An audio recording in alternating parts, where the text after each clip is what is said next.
yang insya Allah dirahmati Allah Subhanahu wa Ta'ala.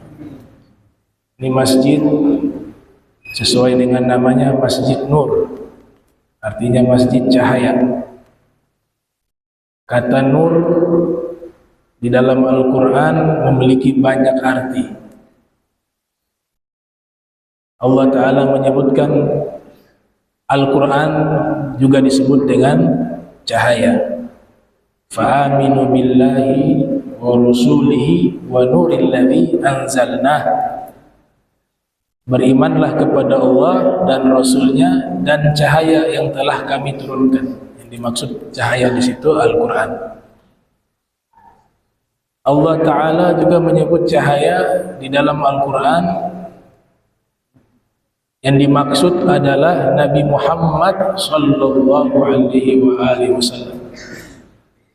Qad ja'akum minallahi nurun wa kitabun mubin. Sungguh telah datang kepada kalian dari sisi Allah cahaya. Dimaksud cahaya di ayat ini menurut Sayyidul Mufassirin Al-Imam Abu Ja'far At-Tabari yang lahir tahun 224 Hijriah, wafat 310 Hijriah, di dalam tafsirnya, al-muradu bin nur fi hazil ayah fahuwa sayyiduna Muhammad sallallahu alaihi wasallam. Yang dimaksud cahaya di ayat tersebut adalah Nabi kita Muhammad sallallahu alaihi wasallam. Dan Nabi, alhamdulillah, kita dipilih oleh Allah menjadi umat Nabi Muhammad. Nabi memiliki sifat al-ab wal al-abawiyah wal ummiyah li ummatihi. Sifatnya Nabi kepada umatnya layaknya seorang ayah dan ibu. Artinya tidak mungkin seorang ibu, begitu juga seorang ayah, melihat anaknya sengsara, baik di dunia maupun di akhirat. Ini sifatnya Rasul kepada umatnya. Nabi tidak menginginkan satu orang pun dari umatnya hidup sengsara di dunia maupun di akhirat. Makanya Allah sifati Nabi kita Muhammad sallallahu alaihi wasallam dengan sifat Raufur Rahim. Sangat sayang kepada umatnya. Jadi begitu besar kasih sayang Nabi kepada umatnya sehingga diberikan gelar Nabi Ummi. Kebanyakan mengartikan Ummi tidak bisa baca tulis. Golongan para asfiya membantah itu. Nabi tidak butuh baca tulis, bukan tidak bisa baca tulis. Semua ilmu sudah ada di dalam sanubari Nabi Muhammad sallallahu alaihi wasallam. Yang dimaksud ummi di sini adalah Rasulullah sallallahu alaihi wasallam memiliki sifat layaknya seorang ibu kepada anaknya. Ibu di sini posisinya adalah seorang yang tidak menginginkan anaknya itu celaka dan sengsara di dunia maupun di akhirat. Begitulah sifat Nabi kita Muhammad sallallahu alaihi wasallam kepada umatnya. Jadi ada juga yang mengartikan ummi di situ dari kata ibu. Maknanya sifat ibu yang kasih sayang kepada anak, begitu juga sifatnya Nabi kasih sayangnya kepada umatnya. Tadi kita baca tahlil, insyaallah almarhumah kalau memang selama hidup punya ta'alluq, punya hubungan batin, cinta dengan ahlul bait Rasul, itu Nabi berikan jaminan saya yang membalas kebaikannya. Jika ada yang berbuat baik kepada ahlul baitku, kepada zuriyahku, kemudian zuriyah dan ahlul baitku belum sempat membalas kebaikannya, kata Nabi, maka saya yang akan membalasnya di akhirat. Man asda ila ahli baiti ma'rufa wa lam yukafihhu fa ana ukafihu yaumal qiyamah. Fa ana ukafiuhu yaumal qiyamah. Atau dalam satu riwayat, fa ana azzi bihi yaumal qiyamah. Siapa yang berbuat baik kepada ahlul baitku dan ahlul baitku belum sempat membalas kebaikannya, maka saya Nabi Muhammad sallallahu alaihi wasallam akan membalasnya nanti. Bisa saja nanti menjelang wafat dibalas oleh Nabi, bisa saja ketika di alam kubur, bisa saja di yaumil qiyamah. Nah, ini yang diistilahkan dengan pertolongan, ya, asy-syafa'ah, yang artinya pertolongan dari Nabi kita Muhammad sallallahu alaihi wasallam. Syekh Yusuf Nabhani di dalam kitab Al-Anwar Al-Muhammadiyah, beliau menyebutkan bahwa Nabi itu diberikan gelar Al-Abu Al-Akbar li jami'il mawjudat, bapak terbesar bagi seluruh makhluk yang ada.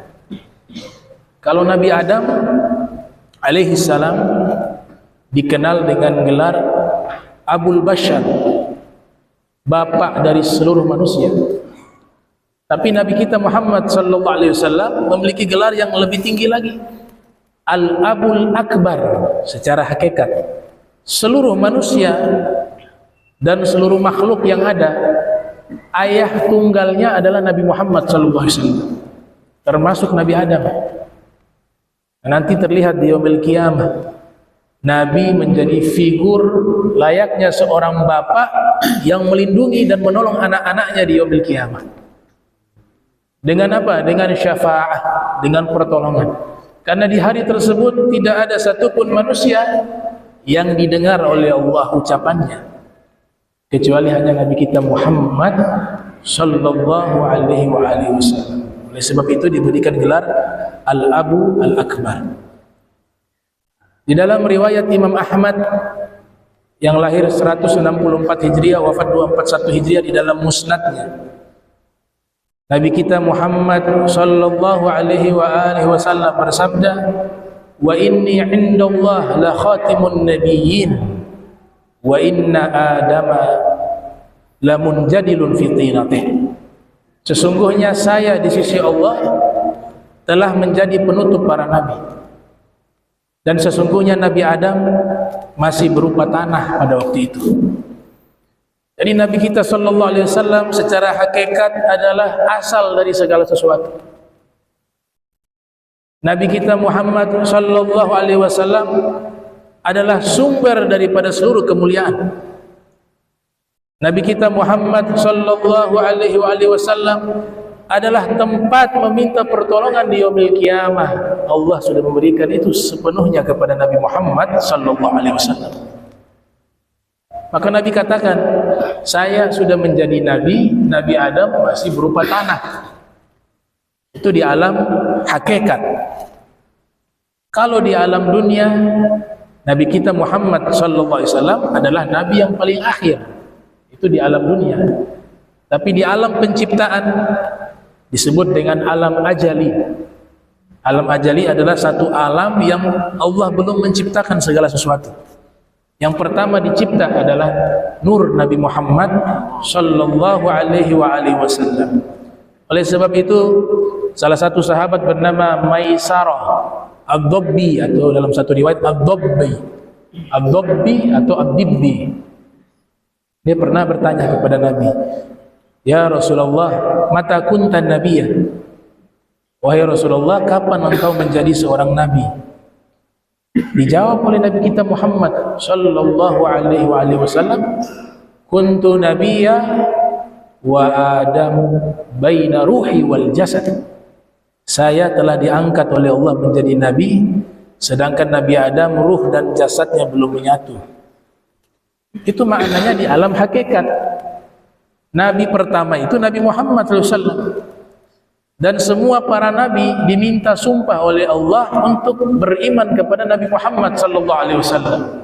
Bahasa mudahnya adalah semua manusia, termasuk para nabi, para rasul, mereka itu semua adalah umat Nabi Muhammad SAW.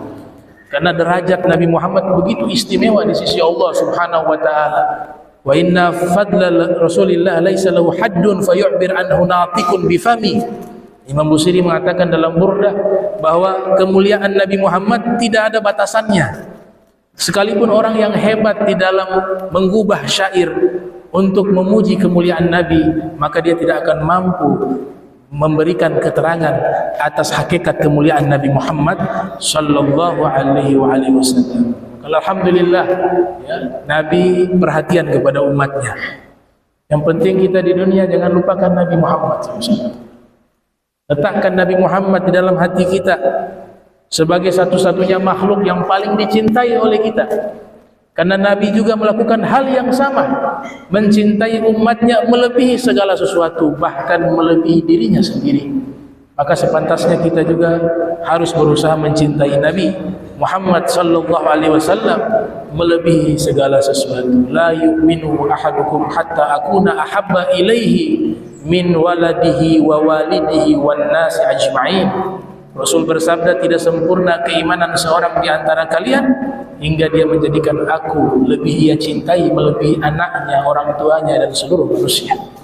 Itulah hakikat mahabbah kepada Nabi Muhammad sallallahu alaihi wasallam. Maka tidak heran Nabi Adam selalu berdoa membawa nama Nabi Muhammad. Padahal Nabi Muhammad belum dilahirkan di alam dunia ini. Dalam satu riwayat Nabi Adam berdoa, Allahumma bihurmati hadzal walad irham hadzal walid. Ya Allah, dengan kemuliaan anak ini, yang dimaksud adalah Nabi Muhammad sallallahu alaihi wasallam, tolong rahmatilah bapak ini. Bapak ini di sini adalah Nabi Adam. Coba lihat uslub doanya luar biasa. Ya Allah, rahmatilah saya sebagai bapak dengan barokah anak ini, yang dimaksud adalah Nabi Muhammad sallallahu alaihi wasallam. Karena Nabi nanti kan terlahir daripada anak keturunan Nabi Adam lewat Nabi Allah Sis alaihissalam, kemudian turun terus kepada Nabi Allah Ibrahim, Nabi Allah Ismail, Sayyidina Adnan, terus sampai kepada ayah beliau Sayyidina Abdullah dan ibunda tercinta beliau Sayyidah Aminah bintu Wahbin. Keyakinan akan kemuliaan Nabi harus dijaga. Di zaman kita saat ini, sekelompok kaum muslimin merusak kemuliaan Nabi Muhammad SAW. Jangan sampai kita terbawa arus pemikiran yang menyimpang, yang merusak kemuliaan Nabi. Di antaranya misalnya pernyataan-pernyataan yang menyakiti hati Nabi Muhammad SAW, di mana dikatakan bahwa orang tua Nabi tidak beriman. Nauzubillah min dzalik. Jangan sampai kita meyakini hal itu. Nabi dipilih dari manusia yang terbaik sealam jagat raya ini, maka orang tuanya juga adalah pilihan. Salah satu ulama bernama Hisham bin Muhammad, beliau meriwayatkan dari ayahnya. Ayahnya itu membuat satu penelitian khusus tentang ibu Nabi, kemudian nasab ditarik ke atas dari sisi ibu, bukan dari pihak bapak, dari ibu. Kata beliau, ayah saya meneliti itu, dan ayah saya mengatakan, katabtu lin nabi, saya telah menulis untuk Nabi Muhammad SAW, khamsami'ah ummin, 500 ibu. Artinya dari ibu beliau naik ke atas, neneknya, terus sampai 500 nasab ke atas. Beliau mengatakan apa?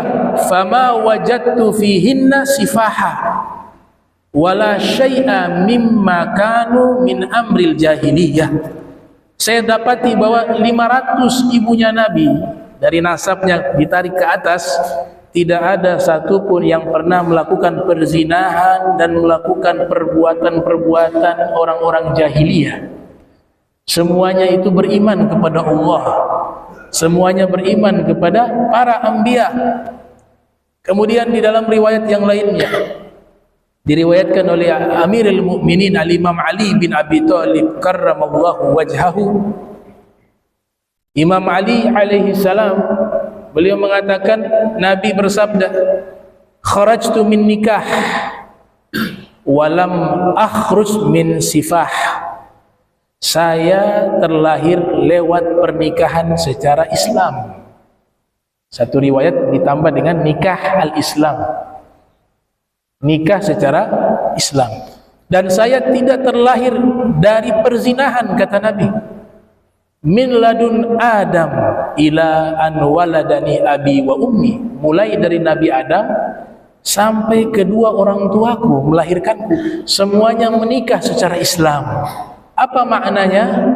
Maknanya seluruhnya orang-orang yang beriman kepada Allah Subhanahu wa taala, manusia-manusia yang dipilih oleh Allah Subhanahu wa taala, sehingga Allah titipkan nur Nabi Muhammad sallallahu alaihi wasallam di dalam sulbi mereka. Di dalam riwayat Ibnu Abbas, Rasulullah sallallahu alaihi wasallam bersabda, "Lam yaltaqi abawai qat." Kedua orang tuaku sama sekali tidak pernah melakukan perzinahan ala sifah. Walam yazal Allahu yunqiluni minal aslabi tayyibah ilal arhami tahirah musaffa muhadzabah la tatasha'abu syu'batani illa kuntu fi khairihima. Nabi katakan apa?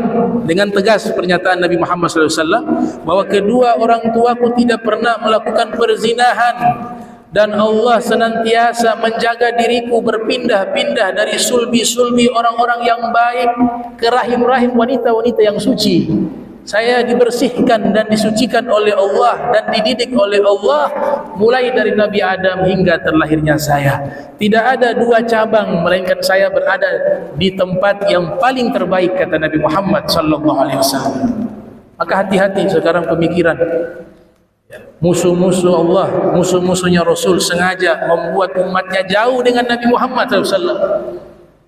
Dengan cara apa? Merendahkan kemuliaan Nabi Muhammad SAW dengan menyatakan kalimat-kalimat tersebut. Para ulama kita jauh-jauh hari telah membela itu. Bahkan Nabi mengatakan ketika membaca firman Allah Subhanahu wa taala, "Qad ja'akum rasulun min anfusikum." Laqad ja'akum rasulun min anfusikum, fi qira'ah ukhra min anfasikum. Sungguh telah datang kepada kalian seorang rasul dari diri-diri kalian. Dalam qiraat yang lain, dari orang yang terbaik di antara kalian, paling terbaik di antara kalian. Setelah Nabi membaca ayat ini, Nabi memberikan semacam khutbah. Nabi memberikan satu pernyataan resmi di hadapan segenap para sahabat yang hadir. Nabi mengatakan, ana anfasukum nasabah wa sihra wa hasabah wa laysa fi abai sifah min ladun adam ila an waladani abi wa ummi, atau kama qala Nabi sallallahu alaihi wasallam. Saya adalah manusia yang paling mulia nasabnya, paling mulia hubungan pernikahannya, dan paling mulia asal usulnya. Tidak ada satupun dari ayah saya, leluhur saya, yang mereka itu melakukan perbuatan yang tercela. Seluruhnya adalah orang-orang yang beriman kepada Allah Subhanahu wa taala. Ini yang dinyatakan oleh Imam Fakhruddin Ar-Razi yang lahir tahun 544 Hijriah, wafat 606 Hijriah, di dalam tafsirnya Mafatihul Ghaib. Beliau mengatakan bahwa ketika Allah sifati orang-orang musyrik itu najis, innamal musyrikuna najas, sesungguhnya orang-orang musyrik itu najis. Makna najis bukan secara fisik mereka najis, karena secara fisik mereka manusia. Manusia itu secara umum telah dimuliakan oleh Allah. Laqad karramna bani Adam, sehingga tidak najis. Bahkan bangkainya manusia suci, tidak najis. Itu bentuk penghormatan Allah kepada manusia secara umum. Tapi yang dimaksud najis di sini orang-orang musyrik adalah perbuatan mereka menyembah kepada berhala-berhala. Perbuatan mereka itu menjadi najis, tapi hukum secara fisik mereka suci. Kemudian di riwayat Nabi katakan, lam azal unqal min aslabit tahirina ilal arhamid tahirat. Saya senantiasa dipindahkan oleh Allah dari sulbi-sulbi para lelaki yang suci. Maknanya apa suci di sini? Lawan dari najis. Kalau najis kesyirikan, berarti ketika suci maknanya adalah apa? Keimanan atau tauhid, mengesahkan Allah. Sehingga kesimpulannya bahwasanya Nabi memiliki leluhur yang semuanya orang-orang yang mengesahkan Allah, yang beriman kepada Allah, yang tidak ada satupun dari mereka yang pernah ibadah atau sujud kepada berhala. Begitu juga dari rahim-rahim yang suci, wanita-wanita yang suci, yang beriman kepada Allah, yang tidak pernah melakukan perbuatan-perbuatan tercela dan tidak pernah menyembah kecuali hanya kepada Allah Subhanahu wa taala. Ini yang menjadi dalil daripada Al-Imam Fakhruddin Ar-Razi bahwa seluruh leluhur Nabi yang berkontak langsung dengan cahaya Nabi Muhammad SAW semuanya orang-orang beriman, baik dari sisi laki-laki maupun dari sisi perempuan. Ini yang harus kita jaga saat ini. Didik anak-anak kita untuk menghormati dan memuliakan Nabi Muhammad SAW. Buat satu kaedah, semua berita jika hal itu menunjukkan hal yang tidak layak bagi Nabi, maka tinggalkan riwayat itu. Pilihlah riwayat-riwayat yang mengagungkan Nabi Muhammad SAW, riwayat-riwayat yang membesarkan Nabi Muhammad SAW, karena memang hakikatnya beliau adalah makhluk yang paling dimuliakan oleh Allah, yang paling dicintai oleh Allah, dan yang paling mulia di alam jagat raya ini, yaitu Nabi kita Muhammad sallallahu alaihi wasallam. Sebab itu Imam Suyuti menulis satu kitab. Kitab ini beliau tulis yang isinya menegaskan bahwa kedua orang tua Nabi adalah orang yang beriman. Kitab itu berjudul Masalikul Hunafa fi Najati Walidayil Mustafa. Al-Imam Suyuti, ulama besar yang karangan kitabnya itu dihitung oleh para ulama 500 judul kitab beliau menulisnya. Ada riwayat yang lain 600 judul kitab ditulis oleh Imam Suyuti.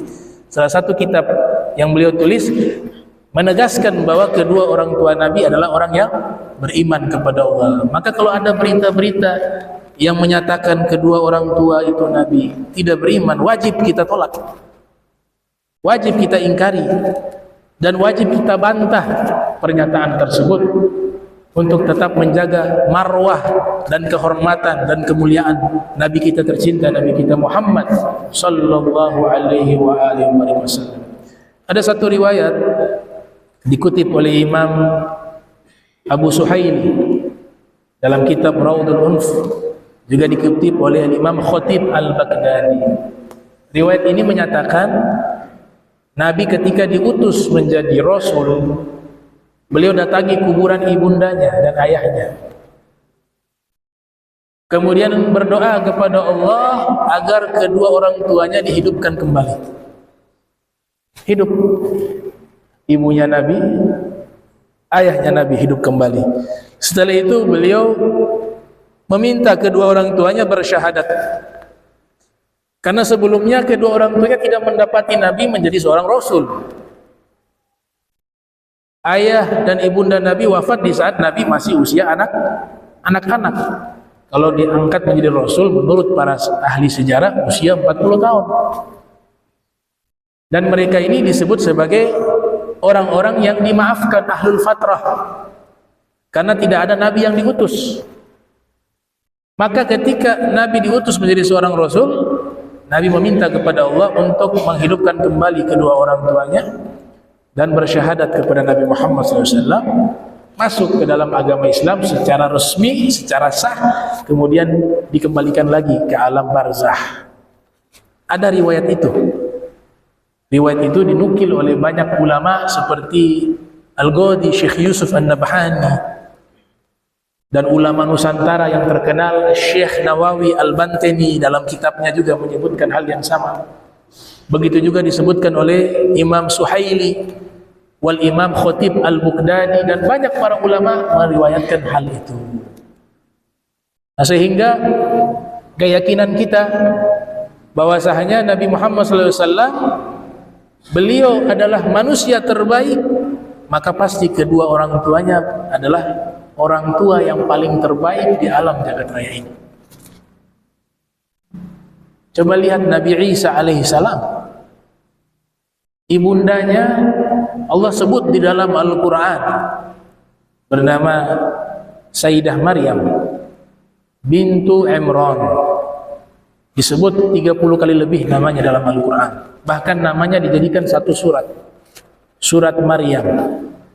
Dari 114 surat di dalam Al-Quran, 6.666 ayat di dalam Al-Quran, 1 juta lebih titik di dalam Al-Quran, ada satu surat istimewa yang Allah sebutkan namanya sebagai nama surat, yaitu surat Maryam. Allah sebutkan di dalam surat Maryam bahwa ini wanita terbaik. Allah sucikan wanita tersebut, Allah pilih wanita tersebut menjadi wanita terbaik sealam jagat dan memiliki anak seorang nabi, yaitu Nabi Allah Isa alaihissalam.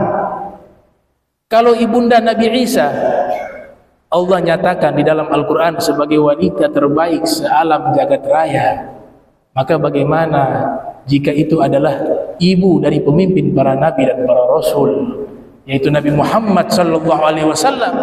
Bagaimana mungkin seorang pemimpin para nabi, yang Nabi Isa pun berada di bawah pangkat beliau, yang Nabi Isa di akhir zaman turun ke dunia ini menyatakan bahwa saya mengikuti syariat Nabi Muhammad sallallahu alaihi wasallam, saya menjadi umat Nabi Muhammad sallallahu alaihi wasallam.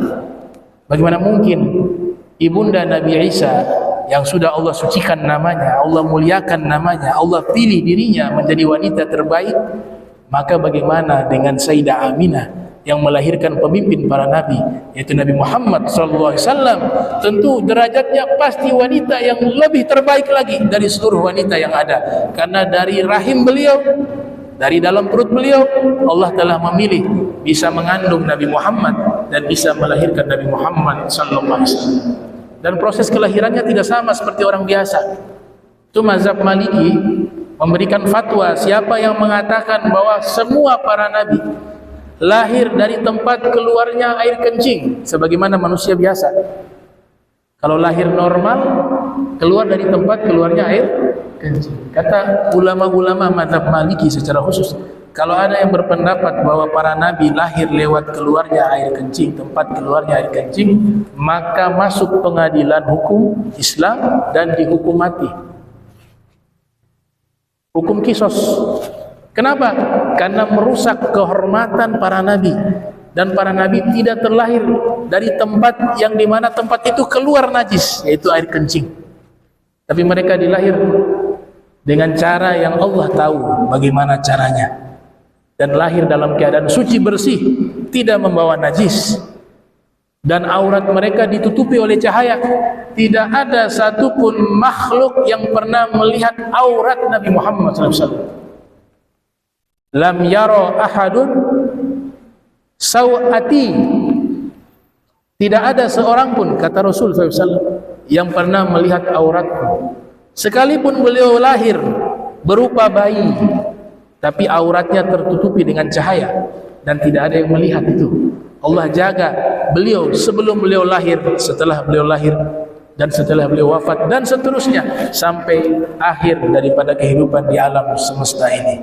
Inilah kemuliaan Nabi kita Muhammad sallallahu alaihi wasallam.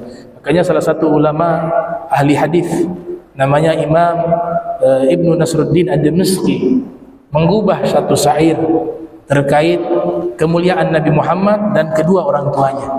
Beliau mengatakan, haballah an-nabiyya mazida fadlin ala fadlin wa kana bihi ra'ufa fa ahya ummuhu wa kadha abahu li imanin bihi ma'nan latifa fasallim fal godim bidzaka godir wa in kana al hadithu bihi dha'ifa, yang artinya bahwa Allah memberikan anugerah besar, kemuliaan besar kepada Nabi Muhammad sallallahu alaihi wasallam, dengan Allah taala meluapkan rasa cintanya kepada Nabi Muhammad sallallahu alaihi wasallam. Dengan cintanya Allah kepada Nabi Muhammad, Allah hidupkan kedua orang tuanya, ayah ibunya, untuk beriman kepada Nabi Muhammad sallallahu alaihi wasallam yang sebelumnya adalah ahlul fatrah. Dan setelah itu dikatakan oleh beliau, maka kita sebagai umat Nabi Muhammad terimalah riwayat tersebut, karena Allah mampu melakukan itu.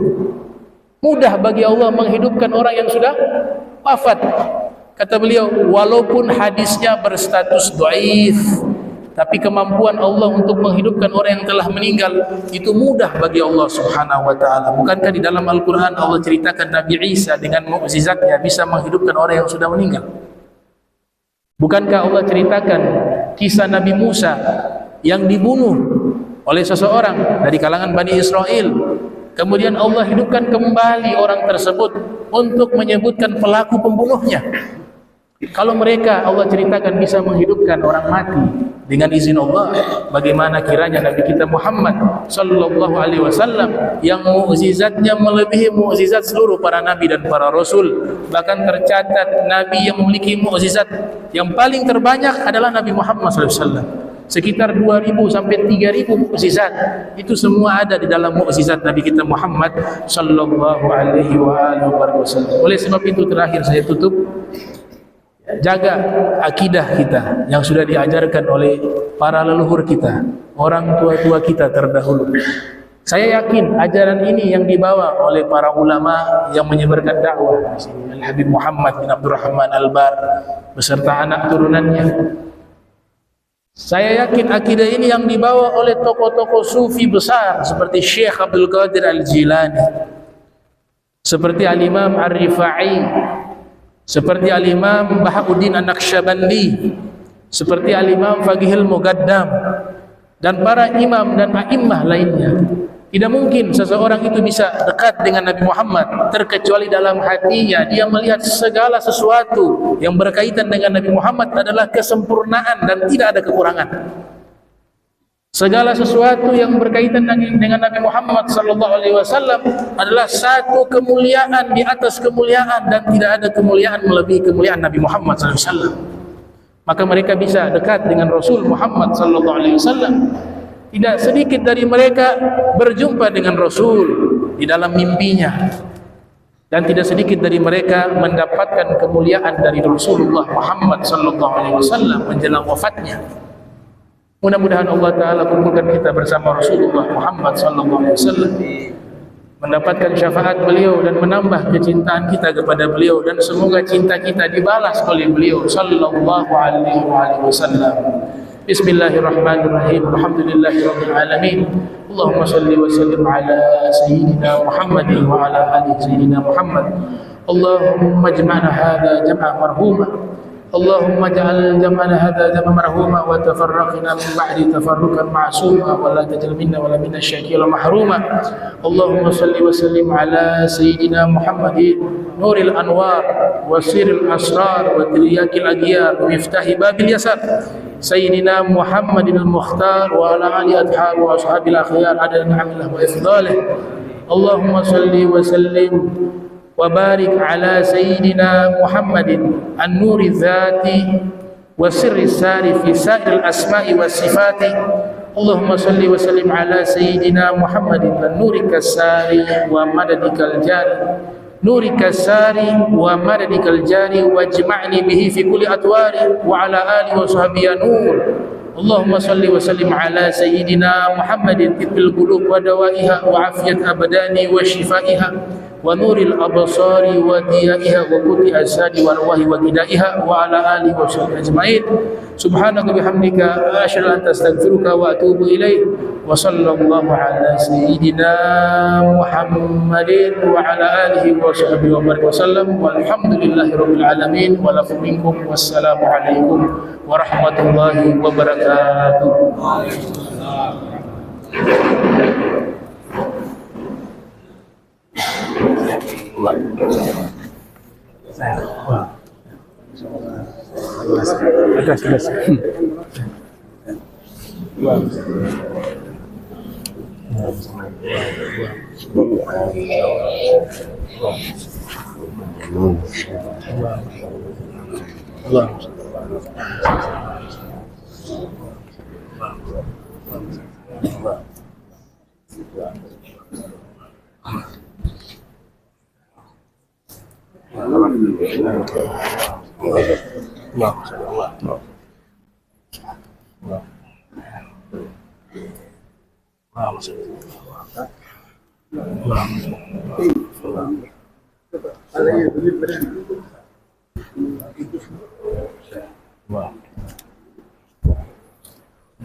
Allahumma salli.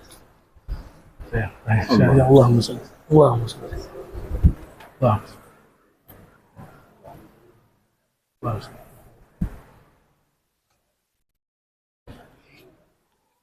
Mata. Allahumma salli.